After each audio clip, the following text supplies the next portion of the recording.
Stres itu kata yang sering banget kita dengar ya. Tapi sebenarnya apa sih stres itu? Anggap saja stres itu reaksi alami tubuh kita terhadap tekanan atau ancaman. Nggak selamanya buruk kok. Sedikit stres malah bisa bikin kita semangat kejar deadline atau tampil bagus. Tapi, kalau stresnya sudah kebanyakan atau terus-terusan, nah ini mulai berpengaruh ke kesehatan kita dan kehidupan keluarga. Paham cara kerja stres di tubuh kita, terutama di otak, itu langkah pertama biar kita bisa atasin stres dengan baik. Dengan tahu ini, kita sebagai orang tua jadi bisa lebih sabar sama diri sendiri dan anak-anak pas lagi banyak tekanan, bukannya malah jadi marah-marah atau bingung. Ini bantu kita lihat stres bukan sebagai kegagalan kita, tapi sebagai proses yang memang terjadi di tubuh. Otak kita itu punya sistem pertahanan diri yang keren banget, sering disebut respons lawan atau lari. Pas kita merasa ada ancaman, entah itu deadline kerjaan yang mepet, atau anak lagi ngamuk di tempat umum, ada bagian di otak kita yang langsung aktif. Sistem ini tugasnya melindungi kita, dengan cara menyiapkan tubuh kita buat menghadapi bahaya itu, lawan, atau menghindarinya, lari. Reaksi ini cepat banget dan otomatis, jadi kita nggak sadar-sadar amat pas ini aktif. Ini sistem kuno yang bantu manusia bertahan hidup dari dulu. Tapi di zaman sekarang, sistem ini bisa sering kepicu sama tekanan sehari-hari. Jadinya kita waspada terus. Dan ini nggak sehat buat jangka panjang. Ada dua bagian penting di otak yang berperan soal stres. Namanya amigdala dan hipokampus. Amigdala ini kayak alarm emosi di otak kita. Dia terus-menerus cari-cari ancaman. Dan kalau ketemu, dia langsung bunyikan alarm. Ini yang kemudian memicu keluarnya hormon stres. Nah, kalau hipokampus ini penting banget buat belajar dan mengingat. Dia bantu kita memahami kejadian stres dan ingat gimana kita dulu mengatasi situasi yang mirip. Tapi, stres yang terus-terusan bisa ganggu kerja hipokampus. Jadi kita lebih susah belajar hal baru atau ingat sesuatu dengan jelas. Makanya kalau kita lagi stres berat, kita mungkin jadi pelupa atau susah konsentrasi. Hormon utama yang keluar pas stres itu adrenalin dan kortisol. Adrenalin itu bikin kita langsung dapat semburan energi, detak jantung dan tekanan darah naik. Jadi kita siaga dan siap bertindak. Kortisol, yang sering disebut hormon stres, keluarnya lebih pelan dan efeknya lebih lama. Dalam jumlah sedikit, kortisol itu bisa bantu, dia bisa nambah energi dan ngurangin peradangan. Tapi kalau kita stres terus-terusan, kadar kortisol jadi tinggi terus. Ini bisa bikin macam-macam masalah, kayak daya tahan tubuh lemah, susah tidur, berat badan naik, dan mood jadi gampang berubah. Paham soal efek hormon ini bantu kita sadar kenapa penting banget buat kita sebagai orang tua untuk ngatur stres demi kesehatan fisik dan mental kita. Sebagai orang tua, kita kan sering sibuk sama banyak urusan ya, jadi gampang banget kita nggak sadar sama tanda-tanda awal stres di diri sendiri. Secara fisik, stres bisa muncul sebagai sakit kepala terus-terusan atau migrain yang kayaknya nggak ada sebab lain. Mungkin kita ngerasa otot jadi tegang, apalagi di leher, bahu, atau punggung, jadinya pegal dan kaku. Susah tidur, tidurnya nggak nyenyak, atau bangun tidur masih capek. Itu juga tanda-tanda fisik yang umum banget. Beberapa orang tua juga ngalamin masalah pencernaan, kayak sakit perut, mual, atau kebiasaan buang air besar, jadi berubah. Kalau kita sadar sama tanda-tanda fisik ini, dari awal kita bisa berhenti sejenak dan lihat seberapa stres kita sebelum makin parah. Secara emosi dan perilaku, stres bisa kelihatan beda-beda buat orang tua. Mungkin kita jadi gampang marah atau sensi dari biasanya bentak-bentak pasangan atau anak, gara-gara hal sepele. Perasaan kewalahan terus-menerus kayaknya kita selalu susah ngejar ini itu. Itu tanda bahaya penting. Ada juga orang tua yang jadi menarik diri dari pergaulan lebih suka sendirian daripada kumpul sama teman atau keluarga. Nafsu makan berubah, entah jadi makan banyak banget atau malah sedikit banget. Itu juga bisa jadi tanda, mungkin kita juga jadi lebih sering ngandelin kafein, gula, atau bahkan alkohol buat ngatasinya. Penting banget buat perhatiin perubahan mood dan perilaku ini, biar kita sadar diri dan bisa cepat bertindak. Anak-anak, apalagi yang masih kecil, sering nunjukin stres lewat perubahan perilaku, karena mereka mungkin belum bisa ngomongin apa yang mereka rasain.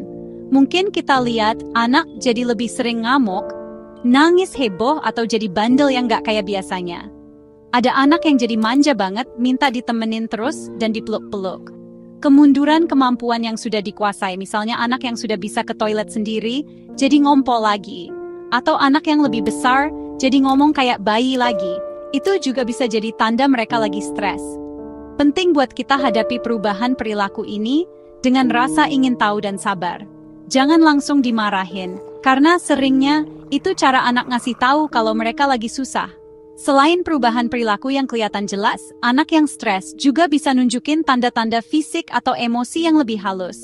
Mereka mungkin jadi lebih sering ngeluh, sakit perut atau sakit kepala, mirip kayak orang dewasa. Gangguan tidur kayak susah tidur, mimpi buruk, atau sering bangun malam-malam itu juga umum. Secara emosi, anak yang stres mungkin kelihatan lebih pendiam, cemas, atau takut dari biasanya. Mereka mungkin susah konsentrasi di sekolah, atau pas ngerjain tugas di rumah, atau jadi nggak minat lagi sama kegiatan yang dulu mereka suka.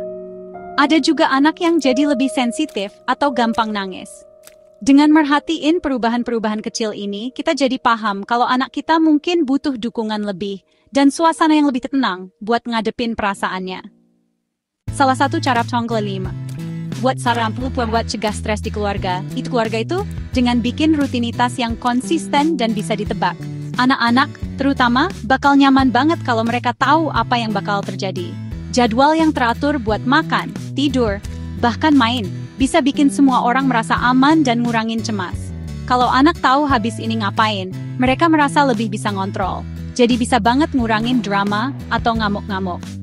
Buat orang tua, rutinitas juga bisa bikin hidup sehari-hari lebih gampang. Ngurangin beban pikiran, karena nggak harus mikirin terus habis ini apa. Bisa ditebak, ini bukan berarti kaku ya, maksudnya punya kerangka yang fleksibel, tapi bikin nyaman dan stabil.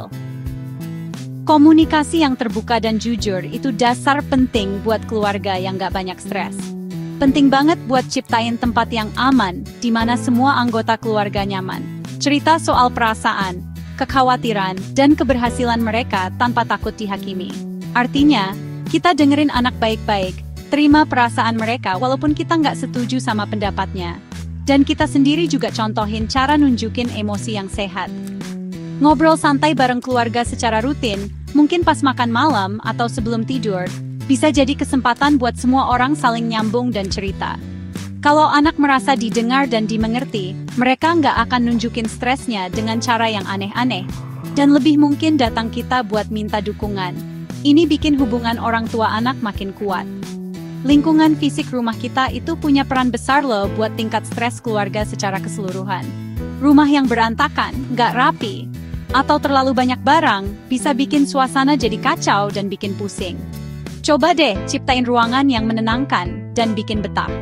Misalnya, sering-sering beresin barang, tata mainan dan barang-barang biar gampang dicari dan diberesin lagi, dan pastiin ada tempat buat anggota keluarga menyendiri kalau butuh tenang. Ngurangin suara yang terlalu bising, kayak TV yang kencang atau suara berisik terus-terusan, itu juga bisa bantu banget, apalagi buat anak yang sensitif. Rumah yang damai itu kayak tempat berlindung dari stres di luar sana. Terakhir, masukin kegiatan fisik rutin ke gaya hidup keluarga itu cara yang bagus banget buat cegah stres. Olahraga itu pereda stres alami, bantu bakar energi berlebih dan ketegangan, terus ngeluarin endorfin, yang bikin mood jadi bagus secara alami. Ini nggak harus olahraga berat di gym kok. Bisa sesederhana jalan kaki bareng tiap hari, sepedaan di taman, joget-joget dadakan di ruang tamu, atau main game aktif di halaman. Bikin kegiatan fisik jadi pengalaman keluarga yang seru dan bareng-bareng itu nggak cuma bantu atasin stres, tapi juga bikin sehat dan mempererat hubungan keluarga lewat kesenangan dan interaksi positif. Nah, kalau stresnya muncul juga, punya cara-cara gampang yang bisa langsung dipakai, itu bantu banget buat orang tua. Latihan napas dalam itu ampuh banget, dan jujur ya, bisa dilakuin di mana aja, kapan aja. Salah satu teknik gampang namanya napas kotak. Tarik napas, pelan-pelan hitungan 4, tahan napas hitungan 4, buang napas pelan-pelan hitungan 4, terus tahan lagi hitungan 4. Ulangi aja beberapa kali. Teknik grounding juga bisa bantu kita balik ke saat ini pas lagi ngerasa kewalahan. Metode 5-4-3-2-1 itu caranya, perhatiin 5 benda yang bisa kita lihat, 4 benda yang bisa kita sentuh, 3 suara yang bisa kita dengar, 2 bau yang bisa kita cium, dan 1 rasa yang bisa kita kecap. Selain napas dan grounding, nulis jurnal juga bisa jadi cara ampuh buat orang tua ngeluarin pikiran dan perasaan. Cukup tulis aja apa yang ada di pikiran, nggak usah mikirin bagus atau nggak tulisannya. Ini bisa bantu lepasin stres yang numpuk dan bikin pikiran jadi jernih. Nulis jurnal beberapa menit aja tiap hari itu udah bermanfaat kok. Cara lain yang berguna itu masukin momen-momen mindfulness sederhana ke rutinitas kita. Misalnya, minum kopi pagi sambil bener-bener dirasain rasa dan hangatnya. Atau pas lagi antri, coba perhatiin suara-suara di sekitar. Hal-hal kecil kayak gini yang bikin kita sadar sama momen sekarang bisa motong lingkaran pikiran stres dan bikin tenang. Anak-anak juga butuh cara gampang buat ngatur perasaan mereka yang besar itu. Buat anak yang lebih kecil, napas balon itu teknik yang seru dan ampuh. Ajak mereka bayangin perutnya itu balon. Mereka tarik napas pelan-pelan lewat hidung buat isi balonnya. Terus buang napas pelan-pelan lewat mulut buat kempesin balonnya. Ada lagi napas bunga dan lilin. Bayangin cium bunga yang wangi pas tarik napas. Terus tiup lilin ulang tahun pelan-pelan pas buang napas. Gambaran kayak gini bikin latihan napas dalam jadi lebih seru dan gampang dimengerti anak. Bantu mereka nenangin diri pas lagi kesal atau cemas. Teknik lain yang ampuh buat anak itu body scan sederhana buat relaksasi. Kita bisa ajak mereka rasain gimana tiap bagian tubuhnya. Mungkin mulai dari jari kaki sampai kepala, sambil diajak buat relaksin tiap bagian. Melakukan kegiatan kreatif juga cara yang bagus banget buat anak ngolah stres dan nunjukin emosinya. Misalnya gambar, melukis, main play-doh atau lilin mainan, main balok, atau bahkan bikin cerita. Kegiatan ini bantu anak nyalurin energi dan perasaannya ke hal yang positif dan menyenangkan. Jadi bisa lepasin tegang dan khawatir secara alami tanpa harus ngomongin langsung. Membangun ketahanan keluarga itu artinya ngasih keluarga kita kemampuan dan cara pikir biar bisa bangkit lagi dari stres dan kesulitan.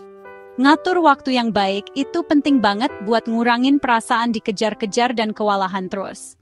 Misalnya, rencanain menu makan seminggu, pecah tugas besar jadi langkah-langkah kecil yang lebih gampang, atau belajar bilang enggak sama janji-janji yang bikin keluarga jadi repot banget. Punya sistem pendukung yang kuat juga penting banget. Ini termasuk jaga hubungan baik sama keluarga besar, teman, atau komunitas yang bisa kasih bantuan nyata atau dukungan emosi pas lagi susah, biar kita ingat kalau kita nggak sendirian. Melakukan hobi bareng dan kegiatan seru sekeluarga itu memperkuat ikatan dan bikin kenangan indah yang jadi benteng lawan stres. Entah itu main board game, masak bareng, berkebun, atau jalan-jalan di alam. Pengalaman bareng ini numbuhin kedekatan dan kebahagiaan. Puasa gadget secara rutin juga bisa bantu ketahanan keluarga. Artinya, sisihkan waktu khusus di mana semua orang lepas dari layar buat ngobrol satu sama lain atau nikmatin kegiatan yang tenang. Ngurangin waktu di depan layar bisa bikin tidur lebih nyenyak, ngurangin cemas, dan bikin lebih banyak kesempatan buat interaksi dan hubungan yang beneran. Yang penting banget buat kesehatan emosi dan keluarga yang kuat. Mindfulness itu bisa jadi latihan yang ampuh buat seluruh keluarga biar makin tangguh. Caranya, perhatiin apa yang terjadi saat ini tanpa ngejudge. Kita bisa kenalin latihan mindfulness sederhana kayak makan dengan sadar, di mana semua orang fokus sama rasa dan tekstur makanannya. Atau meditasi singkat yang dipandu dan cocok buat anak-anak. Latihan mindfulness bareng-bareng bantu semua orang jadi lebih sadar sama pikiran dan perasaannya. Dan belajar ngadepin stres dengan lebih tenang dan jernih. Ini numbuhin ketenangan batin yang berharga banget pas ngadepin naik turunnya hidup. Ngajarin anak-anak cara ngatur emosi sejak kecil. Walaupun kita sudah usaha sebaik mungkin, ada kalanya stres keluarga jadi terlalu berat buat diatasi sendiri. Dan penting buat kita sadar kapan butuh bantuan profesional.